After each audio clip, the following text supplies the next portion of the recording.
रामदास जी ने कहा है, जेव जननी सुतो जड़ी पालती राखे नजरी माझरी अंतरी बारी मुखी दे गिरासु खिनु खिनु पोचारी तेओ सतगुरु गुरु सिख राखता हरि प्रीति पियारी। बलिदान सम्मन और मुसन का। गुरु अर्जन देव साहब की वह दो व्यक्ति पिता और पुत्र अच्छे प्रेमी और शब्द के अभ्यासी थे। पिता का नाम सम्मन और पुत्र का नाम मुसन था। ये मजदूरी करके अपना गुजारा करते थे। जब गुरु साहब अमृतसर से लाहौर गए तो कोई सेवक कहे कि मेरे घर खाना खाओ, कोई कहे मेरे घर खाओ। ये देखकर गुरु साहब ने कहा कि आप लिस्ट बना लो कि किस दिन किसके घर प्रसाद है। ये बात सुनकर सम्मन और मुसन को भी शौक हुआ कि हम भी प्रसाद करें। उन्होंने सोचा कि खर्च को पूरा करने के लिए और अधिक मजदूरी कर लेंगे, सो उन्होंने भी लिस्ट में नाम लिखवा दिया। जब उनका प्रसाद कराने का दिन नजदीक आया तो दोनों बीमार पड़ गए। जो रुपए कमाए हुए थे दवा और खाने पीने में खर्च हो गए। अब प्रसाद कराने का दिन आ गया। लांगरियों का नियम था कि जो खाना उन्हें सुबह बनाना होता उसके लिए वे रात को ही बर्तन और अन्य सामान तैयार कर लेते थे। रात को लांगरी आए और उनसे बोले, भाई जी सुबह आपके घर प्रसाद है, सो हमें सामान दो। अब उनके पास कोई चीज तैयार नहीं थी। आपस में सलाह करते हैं कि क्या करें।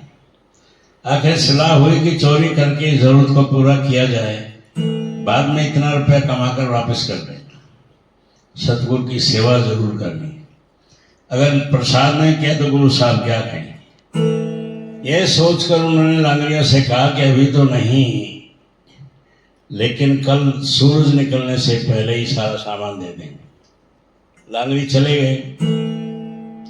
उनके गली में एक साहूकार की दुकान थी।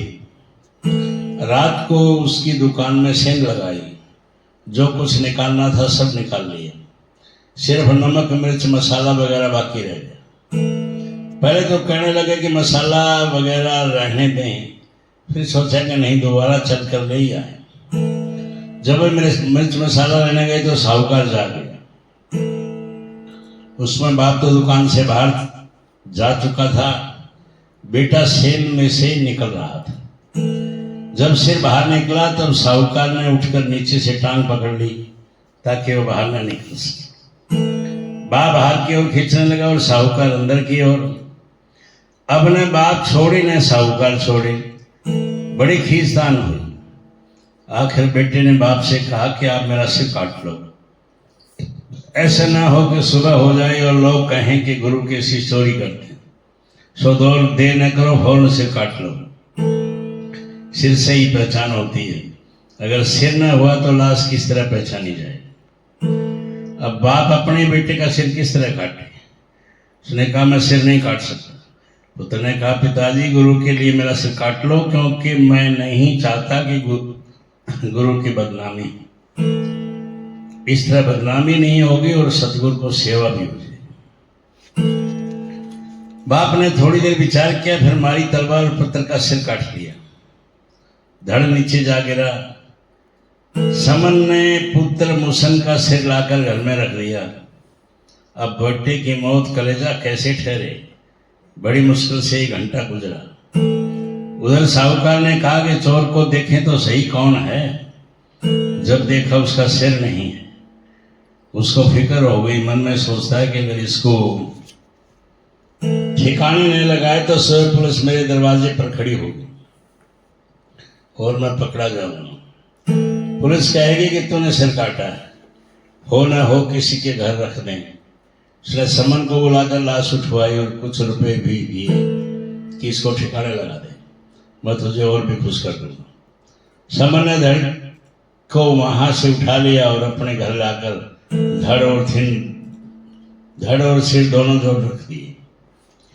उसको बहुत सा दुख कम हो गया। सोचा कि मैं कहूंगा जो मुसन बीमार है। जब सुबह हुई लांगड़ी आए, समन ने उनको सारा सामान दे दिया। लालनी लगे प्रसाद तैयार करने। जब प्रसाद तैयार हो गया तब गुरु साहब आए। गुरु साहब ने कहा समन मूसन को बुला। समन ने उनसे अर्ज की महाराज जी वो तो बीमार है। गुरु साहब ने फरमाया बीमार है तो क्या हुआ, उसे जरूर बुलाओ। समन बोला हजूर वह नहीं आ सकता। गुरु साहब कहने के नहीं उसको आना चाहिए। समन ने हाथ जोड़कर अर्ज की हजूर मेरे कहने से वह नहीं आता। गुरु साहब बोला अच्छा तो फिर मैं बुलाऊं। समन ने कहा जी जरूर बुलाओ। गुरु साहब ने आवाज लगी मूसन उठकर बाहर आ जा। ऐसे वक्त तुम कहाँ चला गया। गुरु जी का इतना कहना था कि मूसन उठकर नो ऊपर नो ठीक ठाक होकर बाहर आ गया और मूसन और समन दोनों गुरु साहब के चरणों पर गिर पड़े। जिन्होंने अपना तन मन गुरु को सौंप दिया उन्होंने अपना सब कुछ कुर्बान कर दिया, वे ही गुरु की खुशियां लेते हैं। महाराज सावन सिंह जी ने कहा है सच्चे प्रेमी सतगुरु के प्रेम और मोहब्बत में फना होकर अपने आप को पूर्णता खोकर अमर जीवन को रस पीते हैं और उसका आनंद प्राप्त करते हैं। मस्ती प्रेम की। एक बार जब कृष्ण जी विदुर के घर गए उस समय घर पर नहीं थे। कृष्ण जी की पत्नी विदुर की पत्नी नहा रही थी। द्वार पर कृष्ण जी ने आवाज दी। आवाज सुनते हुए प्रेम की इतनी मस्त हो गई कि उसे इतना भी होश नहीं रहा कि कपड़े पहन लूं, नंगी उठवा ली। ऐसी हालत में न वह पाप है न पुण्य। कृष्ण जी ने कहा कपड़े तो पहन। तब उसने कपड़े पहने। अब घर में खाने पीने की कोई सामान नहीं था, सिर्फ केले रखे थे। वह प्रेम में इतनी मगन हो गई कि केले छील छील कर छिलका कृष्ण जी को देने लगी और फली गुद्दा फेंकने लगी। इतने में विदुर आ गए। जब उन्होंने देखा तो कह रहे पगली ये क्या कर रही है। ये सुनकर वह बोले हो मुझे पता नहीं चला। फिर उसने कृष्ण जी को केले की फली दी तो कृष्ण जी ने कहा विदुर इसमें वह स्वाद नहीं है जो छिलके में था, ये प्रेम की अवस्था है।